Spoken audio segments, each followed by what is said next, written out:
مرحبا رمضان یا رمضان یا رمضان یا رمضان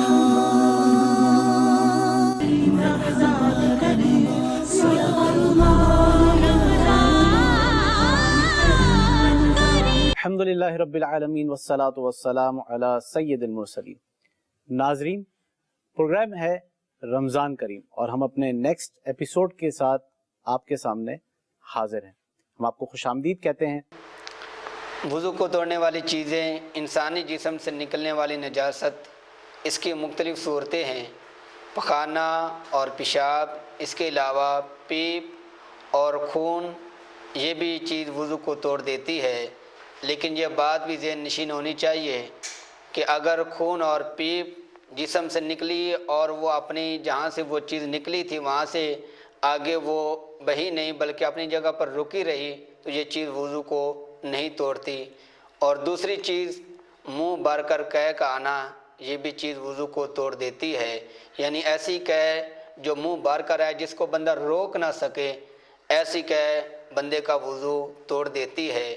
نمبر 3، ٹیک لگا کر سو جانا۔ ایسا بندہ جس کا وضو تھا اس کے بعد وہ بندہ سو گیا ٹیک لگا کر تو یہ چیز وضو کو توڑ دیتی ہے۔ نمبر 4، بے ہوش ہو جانا۔ نمبر 5، پاگل ہو جانا۔ نمبر 6، نشہ میں ہو جانے سے یہ بھی چیز وضو کو توڑ دیتی ہے۔ نمبر 7، مباشرت فحشہ یعنی عورت کے ساتھ ازدواجی تعلقات قائم کرنا، یہ بھی چیز وضو کو توڑ دیتی ہے۔ 8ویں چیز، نماز میں قہقہ مار کر ہنسنا، یعنی اتنی اونچی آواز میں بندہ ہنسے کہ بندہ اپنی آواز خود سن لے تو یہ چیز وضو کو توڑ دیتی ہے، کیونکہ آقا کریم علیہ الصلوۃ والسلام نے ارشاد فرمایا، حضرت عبداللہ بن عمر رضی اللہ تعالیٰ عنہما ارشاد فرماتے ہیں، آقا کریم علیہ الصلوۃ والسلام نے فرمایا کہ جو شخص نماز میں کھل کر ہنسا اس کو چاہیے کہ اپنا وضو بھی لٹائے اور نماز بھی لٹائے۔